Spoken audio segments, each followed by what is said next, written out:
What if the moments we barely remember are the ones someone else holds on to forever? Nathaniel Carter believed his story was already written until a curious 5-year-old and a woman he never saw coming cracked open his carefully guarded world. He thought strength meant control, but life had a different lesson in store sometimes. The bravest thing we can do is let love rewrite everything. 3 years ago, in the suburbs of Seattle, Nathaniel Carter stood by the window of his 34th floor office, looking out at the bustling city below. At 38, he had everything most people dream of: a successful financial company, a mansion overlooking Puget Sound, and the respect that comes from building an empire from the ground up. But success, as Nathaniel learned the hard way, could not fill the silence that engulfed his home like a morning fog that never lifts.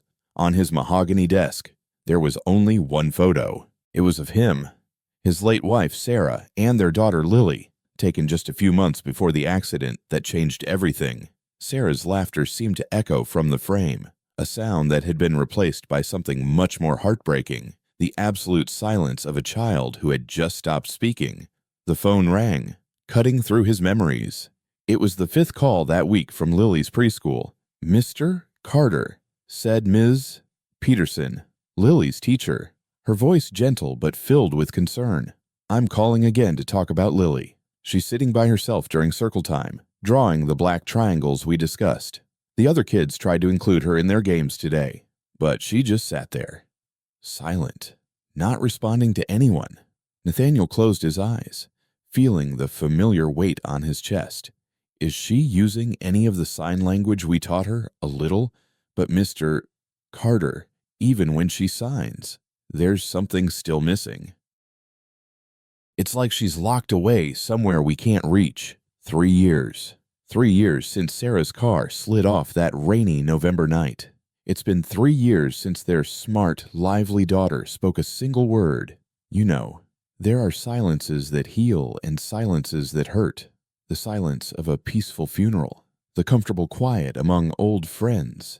These are gifts. But the silence of a child who once filled every room with laughter, that silence carries weight. It presses on your heart until you wonder if you'll ever hear music again. Nathaniel was about to discover that sometimes the people we think can help us the most are the ones who can't reach us at all. And sometimes healing comes from the most unexpected places. When Nathaniel got home that evening, he saw Mrs. Williams, their longtime housekeeper, in the living room with Lily. This 60-year-old woman had lived with their family since before Sarah passed away, and she cared deeply for Lily. But love, as Nathaniel had learned, doesn't always translate into connection. "Lily, darling, let's practice writing the letters again," Mrs. Williams said, holding up the flashcards with sign language symbols. The little girl's voice had the distinct tone that adults often use when they're trying to be patient but are running out of hope.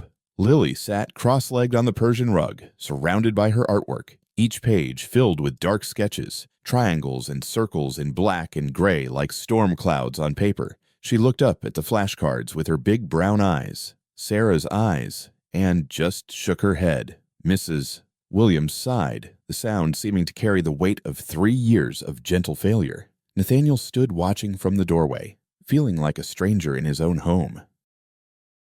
How do you reach a child who has built walls so high that even love cannot get through? How do you tell a 5-year-old that everything will be okay when you're not even sure you believe that yourself? He knelt beside his daughter, wanting to hold her like he used to when she was small, when scraped knees or nightmares could be healed with a hug and a story. But Lily had become skilled at creating distance, even while sitting right next to you. "Hey, little star," he whispered, using the nickname Sarah had given her.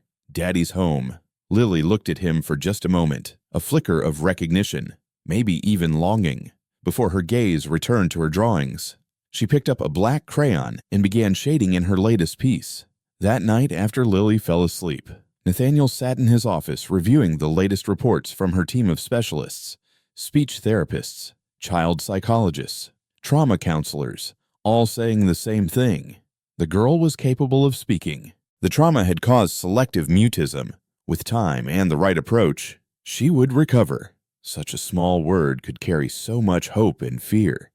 You know, There's something about parenting that no one prepares you for.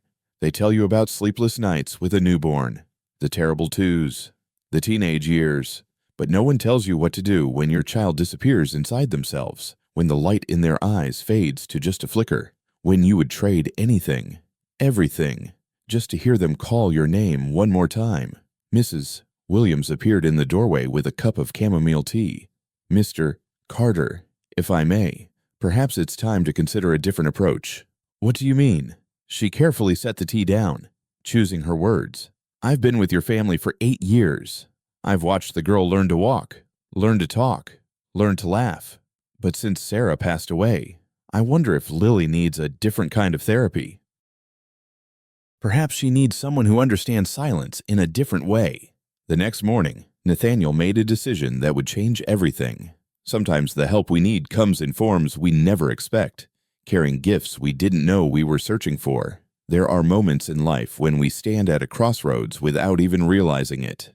The next morning, as Nathaniel sat across from Mrs. Williams at the breakfast table, watching Lily push her eggs around her plate in quiet focus, he felt something change within himself. Mrs.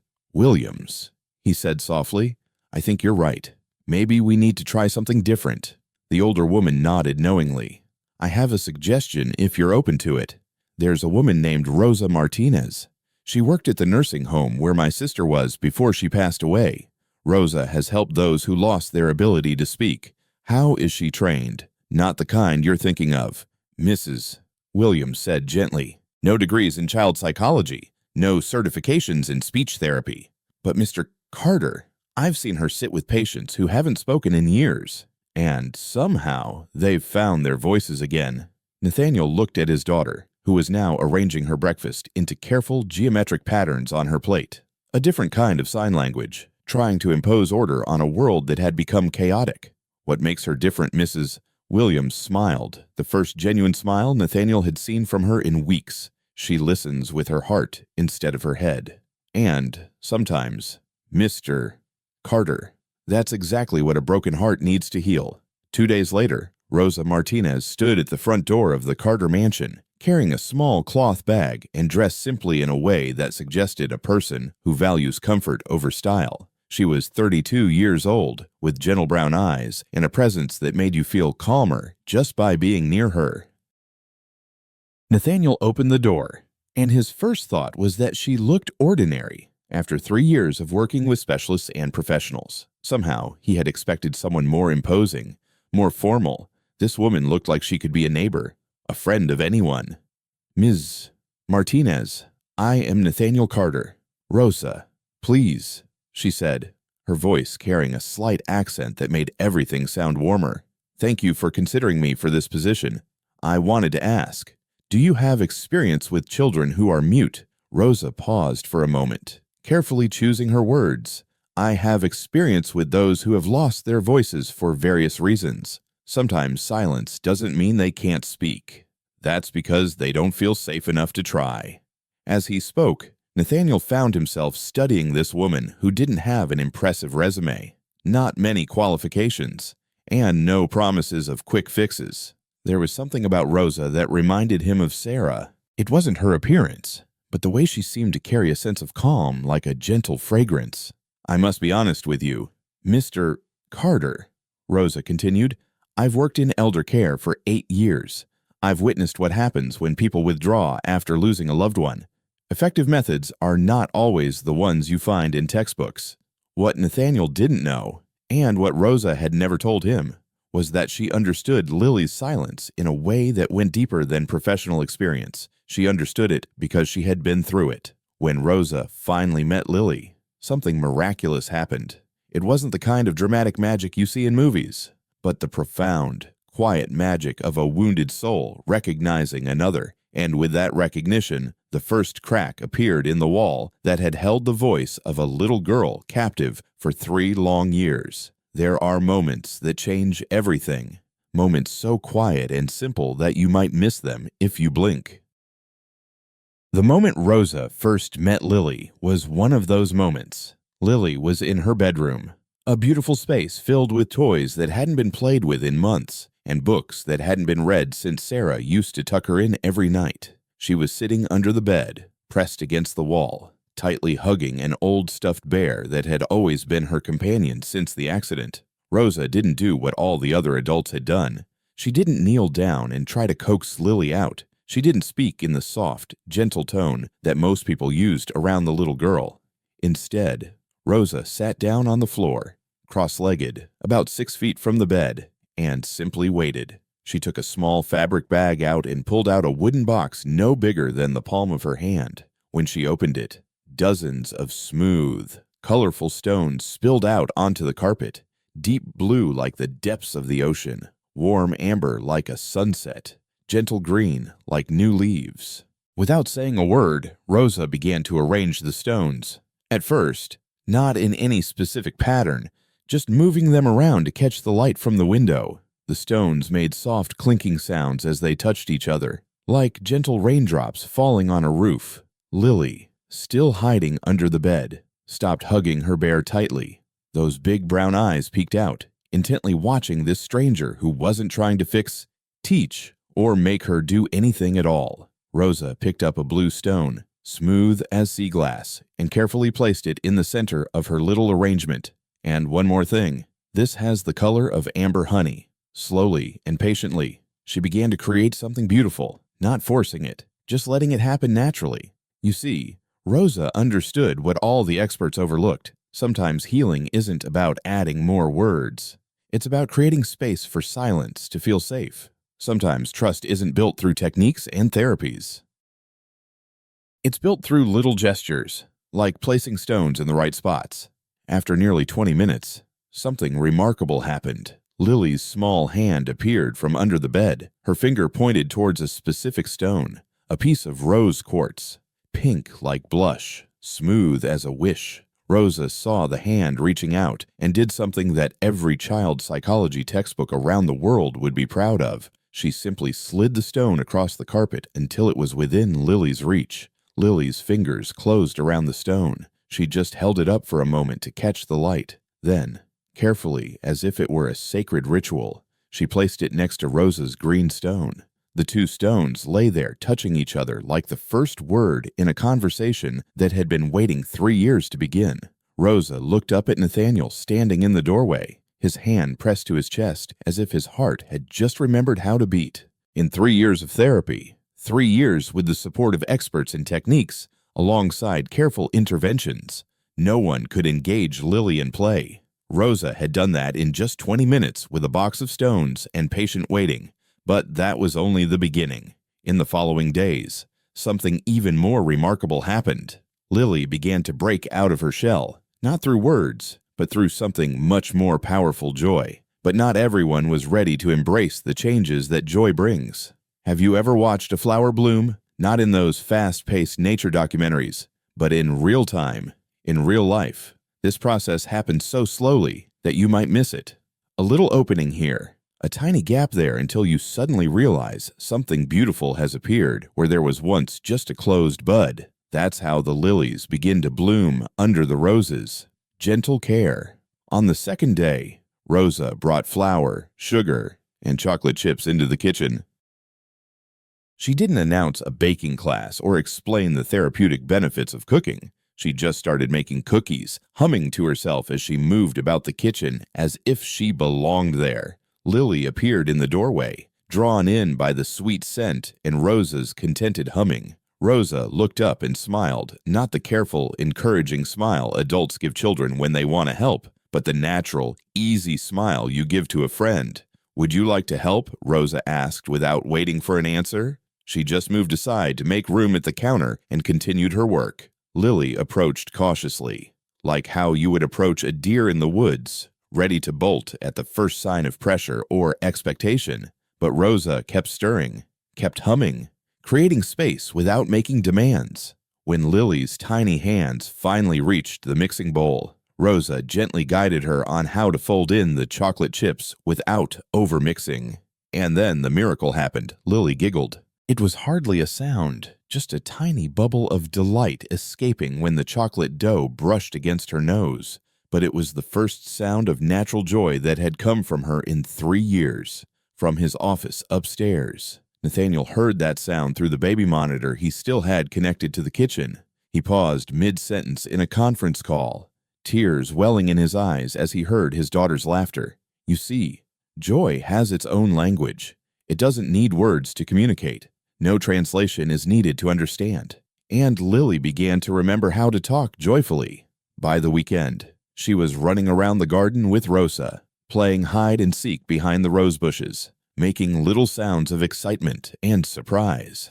For the first time, she painted with bright colors since the accident: yellow like sunshine, blue like the summer sky, green like hope.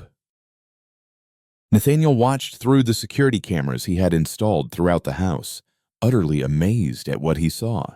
His daughter, the quiet, withdrawn girl, was playing.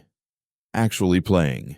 How did you do that? He asked Rosa one evening after Lily had gone to bed. How could you connect with her when no one else could? Rosa was washing the dishes, her movements calm and purposeful.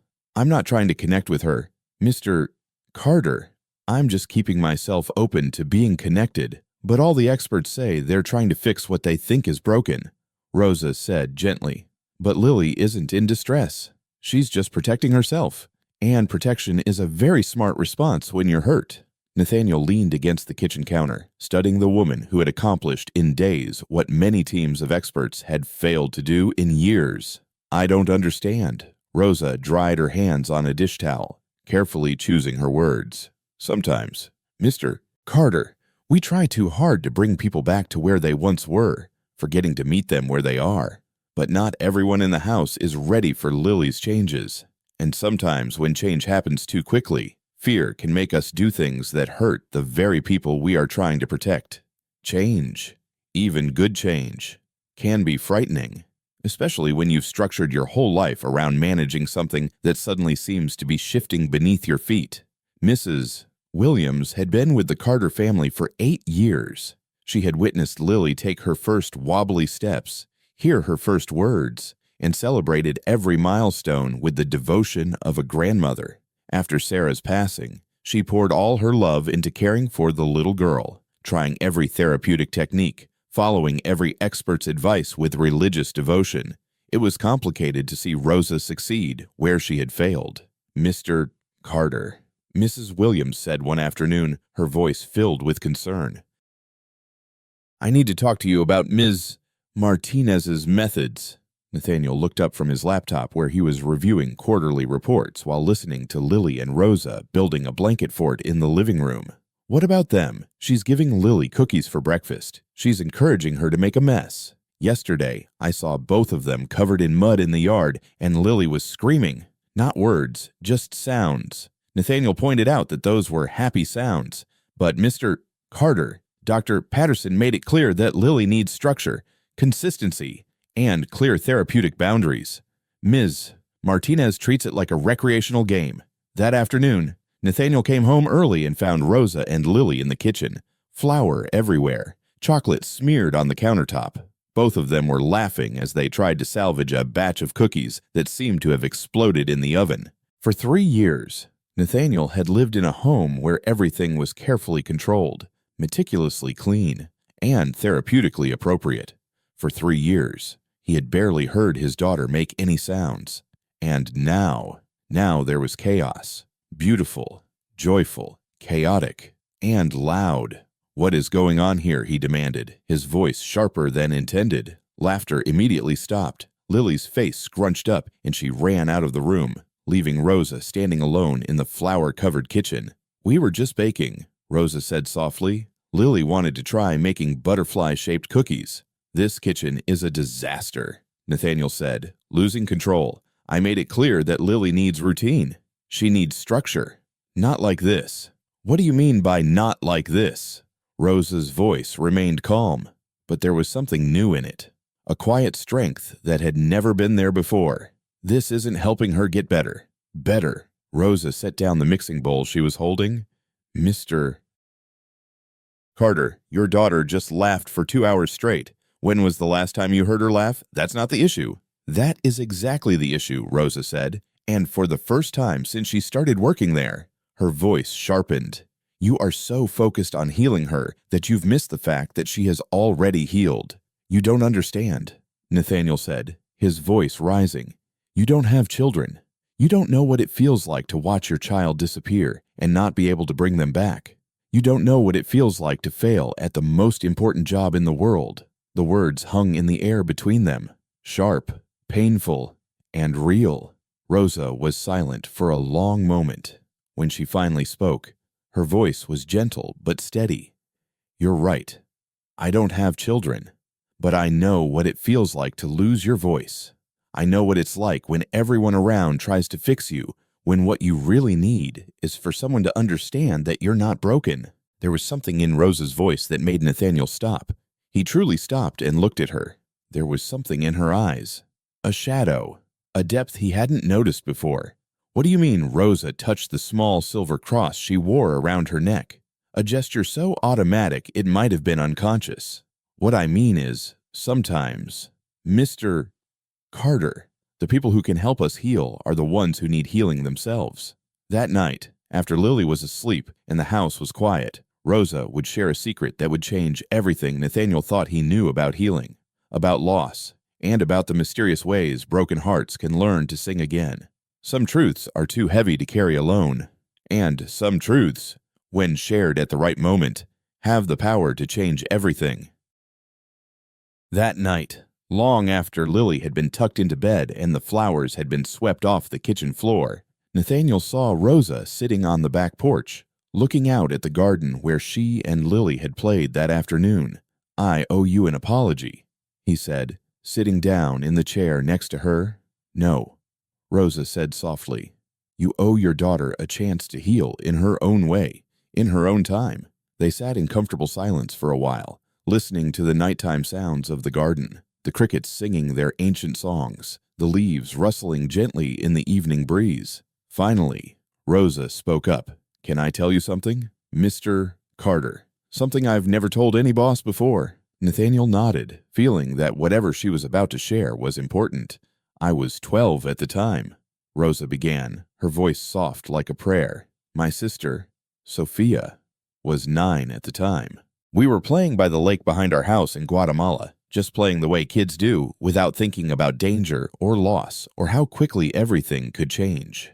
Rosa placed her hand on her thigh, but Nathaniel could see it tremble slightly. Sophia wasn't a strong swimmer, but she was very brave. She was always fearless. She climbed out on a fallen tree, reaching over the water, trying to get a better look at a family of ducks. I told her to be careful, but I was reading. I wasn't really paying attention. When I heard the splash, I looked up and saw Sophia was in the water. She was thrashing around, trying to call for help, but the current was too strong and she was too small. I didn't know how to swim either. I was just a kid myself. I ran to get help, screaming for my parents. But by the time they got to the lake, Rosa's voice cracked slightly, like a small fracture in something beautiful. Sophia drowned while I watched, while I ran to get help instead of jumping in, while I chose my safety over hers. Nathaniel felt his breath catch in his throat. He wanted to say something to comfort her, but he felt Rosa needed to tell her story. After the funeral, I stopped talking, not because I couldn't, but because I chose not to. How could I use my voice when my voice couldn't save her? How could I speak when Sophia would never speak again? How long? Nathaniel gently asked. 2 years. 2 years of silence while my parents took me to doctors, therapists, healers. Everyone had a theory about what was wrong with me, what treatment I needed, how I could get better. But no one understood that I wasn't sick. I was grieving, but I wasn't broken. I was protecting myself from ever disappointing the people I loved again. Rosa looked at Nathaniel, her eyes bright with unshed tears and a profound wisdom. One day, at the hospital where they took me for evaluation again, I met an old man named Eduardo. He had lost his voice too, not from injury, but from a stroke that had stolen his words. We sat together in the waiting room, 2 silent people in a noisy world. What happened? He painted, Rosa said, smiling at the memory. Simple paintings on napkins, flowers, birds, the sun rising over mountains. He gave me each one, asking for nothing in return, not trying to make me talk or feel better or be someone other than who I was at that time. And that kindness helped me understand that healing doesn't happen when someone fixes you. It happens when someone sees you, accepts you, and sits with you in your pain until you're ready to take the first step back towards joy. Rosa turned to face Nathaniel fully. That's what Lily needs. Not therapy, not structure, not a bunch of people trying to make her back into who she was before her mother died. She needs someone to love her for who she is now. The silence and everything. Nathaniel felt something change inside his chest, like the door he had tightly locked suddenly swung open. Is that what you did? Loved her for who she is? I showed her that making noise again is safe, that taking up space, being messy, laughing without permission, that being a child instead of a patient is safe. And you think that's enough? Rosa smiled. And in that smile was everything Nathaniel had been searching for during 3 years of expert consultations and therapeutic interventions. Mr. Carter, love is never enough. Love is everything.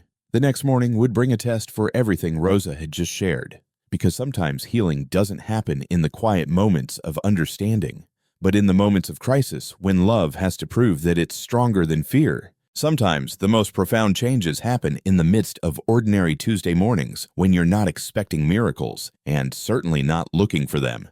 The next morning, Nathaniel woke up with Rosa's words still echoing in his mind. Love is everything. It sounds simple, obvious, but if it's that simple, why do I make it so complicated? He saw Lily in her room, sitting on the windowsill looking out at the garden, holding the rose quartz stone that Rosa had given her on that first day. She was turning it over in her tiny hands, admiring how it caught the morning light.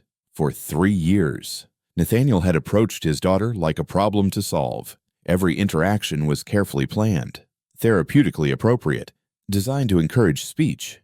He had forgotten how simple it was just to be with her. This morning, he tried something different.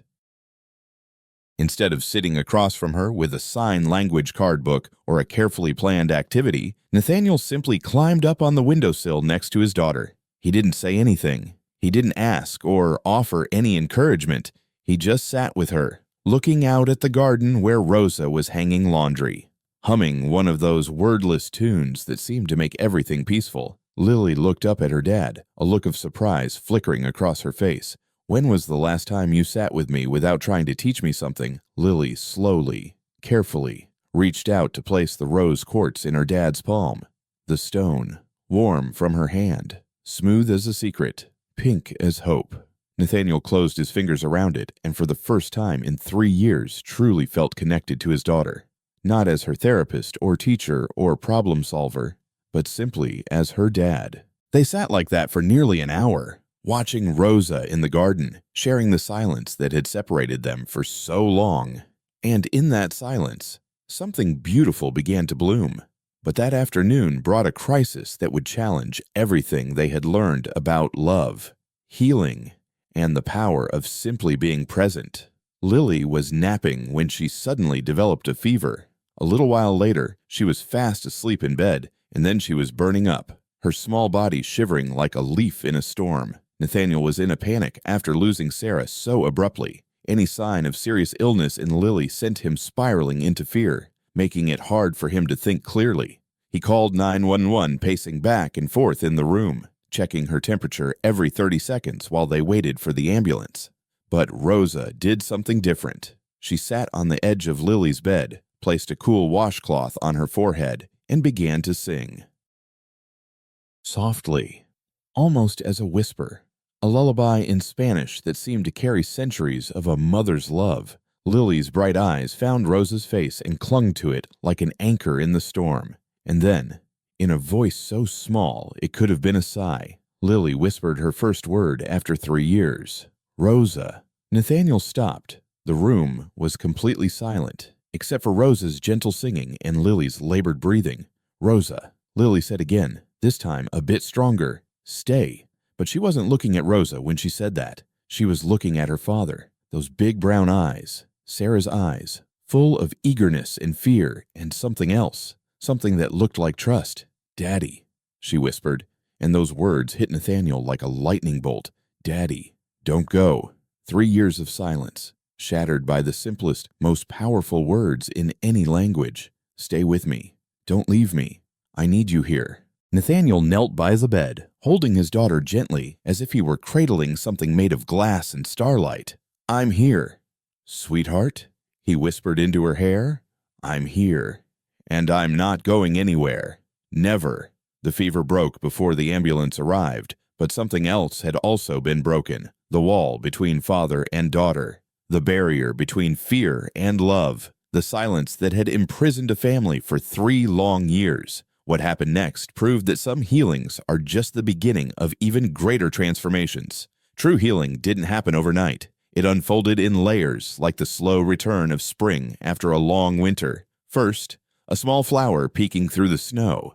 Then another flower. And then suddenly the whole world bursts into bloom. And you can't quite remember when winter ended and spring began. For Lily, saying her first word to Rosa was like that first flower pushing up through the snow. In the weeks that followed, many other words emerged, not hurried, not rushed all at once, but slowly, carefully, like a little bird learning to trust that singing is safe. "Please pass the juice," she said one morning at breakfast, and Nathaniel almost choked on his coffee. "Thank you," she whispered as Rosa helped her put on her shoes. "I love you," she said to her teddy bear during a tea party, and Rosa had to excuse herself to the kitchen to wipe away tears of joy. Every word was a gift, a little miracle, a door opening to let the light in. But perhaps the most beautiful change wasn't in Lily's voice. It was in the heart of the whole family. Nathaniel had learned to sit in comfortable silence, to play without purpose, to let conversations flow naturally instead of forcing them. Therapeutic ways. He discovered that being a father didn't mean having all the answers, but being present to answer all the questions. Mrs. Williams, who initially opposed Rose's unconventional methods, gradually recognized the wisdom in meeting Lily where she was instead of where people thought she should be. She began bringing learning supplies instead of flashcards, stories instead of speech exercises. And Rosa had become the person she always wanted to be. Not a caretaker or a therapist or a temporary fix for a tough problem, but a beloved member of the family who learned the difference between being fixed and being healed. 6 weeks after that first whisper, Rosa and Nathaniel made a decision that surprised even him. He found Rosa in the garden, teaching Lily how to plant flower seeds in little pots set up on the picnic table. Lily was still chattering away. Not continuously, not forced, but like a normal 5-year-old. Wanting to say something and feeling safe to say it. "Rosa," he said, "we need to talk." She looked up, and for a moment, he saw fear flicker across her face. 3 years of temporary work and employer dissatisfaction had taught her to brace for the worst in serious conversations. "About your contract," Nathaniel continued. "I understand," Rosa said softly. Lily was talking. "He doesn't need you anymore," Nathaniel said. "You're absolutely right." And Rose's face fell. "We don't need a housekeeper anymore." Lily looked up from her seedling bed, suddenly feeling anxious. "Rosa isn't going anywhere." "Right." Daddy Nathaniel knelt down to bring his eyes level with his daughter's. "What do you think, should Rosa stay forever?" Lily answered without hesitation. "Rosa is family." Nathaniel looked at Rosa, the woman who had entered their lives with just a tote bag and a heart that knew how to love, making the broken whole again. "She's right," he said. "You all are family, which is why I hope you'll consider staying, not just as our employees, but in any role you want, as long as you want to." Rose's eyes were filled with tears, but they were beautiful tears. The kind of feeling that comes when what you've always hoped for finally becomes a reality. "I love that," she whispered. That night, the 3 of them sat on the back porch, watching the sunset paint the sky in shades of pink and gold. Lily lay between Rosa and Nathaniel, singing a song she'd learned in kindergarten, not perfect, filled with moments of slips and humming when she forgot the words, but joyful, free, with the pure happiness of a child who feels safe enough to make noise. "Twinkle, twinkle, little star," she sang, and her voice echoed throughout the garden like a prayer answered, like a promise kept, like love being heard. Sometimes healing comes from those we least expect. Doctors, therapists, and specialists spend their lives healing wounds. But sometimes healing comes from the most unexpected places. From a woman without a higher degree, but with a heart that knows pain because it has endured it. From a father who understands that love isn't about having all the answers, but about being present to answer every question. From a little girl who discovers that her voice, when she's ready to use it, is strong enough to call back a love thought to be lost forever. In a world that often seems loud, harsh, and complicated, perhaps we all need to remember Rose's simple advice. Healing doesn't happen when someone fixes you. It happens when someone sees you, accepts you, and sits with you in your pain until you're ready to take the first step toward joy. And sometimes, just sometimes, the first step toward joy sounds exactly like a 5-year-old girl singing Twinkle, Twinkle, Little Star, while those who love or listen to her regard it as the most beautiful music in the world because it truly is. This story reminds us that sometimes the most unexpected storms bring the most meaningful connections. In a world where everyone is rushing past each other, Ben's simple act of compassion opening his door to a stranger became the beginning of something extraordinary. We learn that kindness doesn't always come with perfect timing, but it often shows up when it's needed most. Ben, a struggling single father, didn't have much, but he gave what mattered: shelter, trust, and warmth. And in return, he discovered a woman who, despite her wealth and fame, was just as lost and human as he was. Together, they reminded us that healing doesn't require grand gestures, only honest ones. Let's show our support for Ben. What do you think his next step should be? Should he let his guard down even more, or proceed with caution? Let us know your thoughts in the comments. And if this story moved you, touched your heart, or made you believe in second chances, please consider subscribing to Touching Tales Hub. Your support helps us continue to share powerful, heartwarming stories that remind us all of what truly matters, because sometimes all it takes is a storm to bring people home.